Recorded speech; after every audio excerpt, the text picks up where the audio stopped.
So what's going on? Well, I've hammered this and hammered this some more. So everyone's waiting to see what Fed Chair Powell is going to do tomorrow. Um, People are just wondering, is he going to turn super hawkish? Is he going to remain level-headed? Or, you know, I don't know, he just goes crazy, right? No one really knows at this point. Everyone's trying to speculate what he's going to do. So this is definitely a reason why we're showing a lot of weakness right now, because a lot of people are fearful that he's going to turn very hawkish, remove some of the rate cuts he had planned, and some are even worried that maybe he's thinking about rate hikes because of the rising inflation, right? So I've hammered on this point for a few days now, but it's finally coming. So tomorrow is the FOMC meeting, and I may stream it. I haven't done so for a while, right? But tomorrow's will probably be one of the most important ones that we have this year, okay? Because everyone, including the reporters, I'm hoping the reporters prepare and ask them some really good questions, because Powell's stuck between a rock and hard place right now, okay? That's exactly where he is, and no one knows how he's going to get himself out. And McDonald said that, hey, low-income consumers are starting to crack due to inflation. Inflation is not transitory. It's sticky.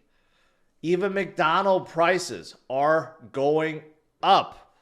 Either that or food, like the menu, is getting smaller. It's really a combination of both. If you look at like a double cheeseburger from McDonald's, it's way smaller than years ago, and it costs more. So this is exactly what Powell has to deal with, okay? Not only are people starting to spend less, they're penny pinching more, but inflation has been entrenched now, so everything seems to be more expensive, right? So this is exactly what Powell has to deal with. How to get consumers to start spending more, but not increase inflation. It seems like that's an impossible task, but that's what he has to solve. That's why Wall Street is so worried about what he's going to say, because it's basically impossible. Unfortunately, a ton of liquidations also happened today. In fact, 300 million. I told you guys it's been rough. It's been rough with leverage, but today extra rough because we broke through some levels that a lot of people didn't think we were going to break. So look at all the liquidations here. 57 million, 34, 39, 13, 31, 47, right? A ton of liquidations. So that definitely contributed. See, we need the opposite. We need short liquidations. We need short squeezes, not long squeezes. But there are a lot of people that don't believe that Bitcoin will go lower. They keep timing it, trying to time it, thinking it's going to go up, right? And that unfortunately has led to more liquidations and more downward pressure. So that also happened today, which is unfortunate, right? Like I've shared my new strategy with leverage, and it somewhat works, except if you leave a stopgap really close to the price, you're going to get stopped out. And if you get stopped out a few times, you're still losing a lot of money. So I may have to adjust it, but rather than try to, throw like a 15, 20, 25x, if you throw something reasonable like a 2 or 3 or 4x, you're not going to get liquidated. But of course, when the market downturns like this, you're still going to get hurt somewhat. But at least you won't get liquidated. But if you're setting a stopgap really low, really close to price, you're going to get stopgap out a lot. And that unfortunately leads to losses too. So I'm going to adjust that. Again, just me. I don't recommend leverage. But if you happen to play with it, be careful. It is very, very, very rocky out there with a lot of volatility. Unfortunately, ETF inflows seems like it's negative too. So this is one of the reasons. Okay, BlackRock has not had any inflow for 4 days now. At least they're not selling. Larry Fink is stubborn. He's like, you know what? We got all this Bitcoin. We are not selling during this bull run, no matter what. But some of the others have been, and Grayscale continues to sell. So I don't know the exact numbers, but it's probably in the negative once again, right? So this also contributed. I mean, so we have like the kind of trifecta here, okay? But, you know, according to Hodl 15 Capital, he updated his spreadsheet. This looks really good.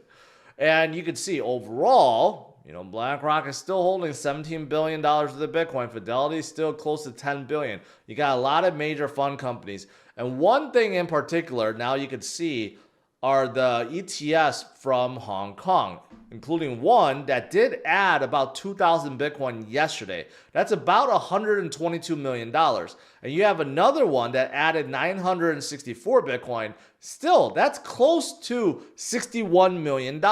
Now, they don't sound impressive. They don't sound like the billions that some of these other funds have.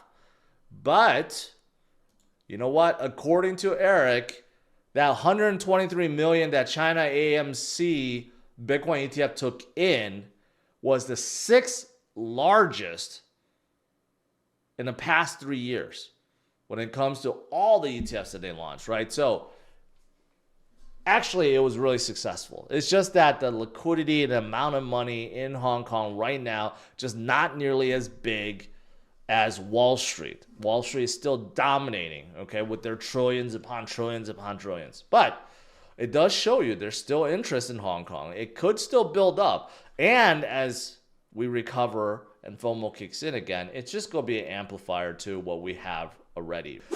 So what does this mean overall? Can Bitcoin still go down more? Are we going to find a bottom and flip around, right? So let me show you guys this. Would it even be a bull market without 20% pullbacks? Okay. And you could see how much pullbacks we had over the years.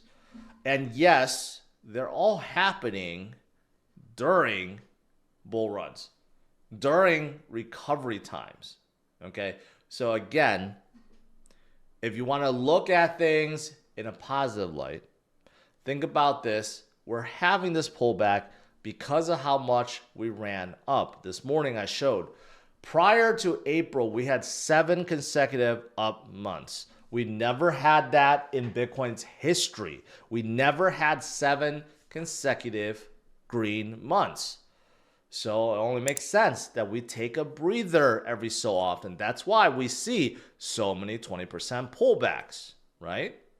So this is healthy. This is normal. In fact, this would be encouraged by most, because if you have something that just continues to do this forever, you know what's going to happen? It's going to do the exact same thing in the opposite direction much sooner than it should, right? So this is actually quite healthy.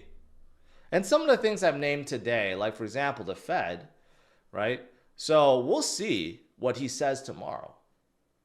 If he doesn't turn out to be as hawkish or as bearish as some people think, the market's going to come right back up. Maybe he's just going to continue course and say, hey, you know what? We're still going to have 3 cuts. We may have to delay a little bit, but you know what? One economic data is not going to sway us from our plans.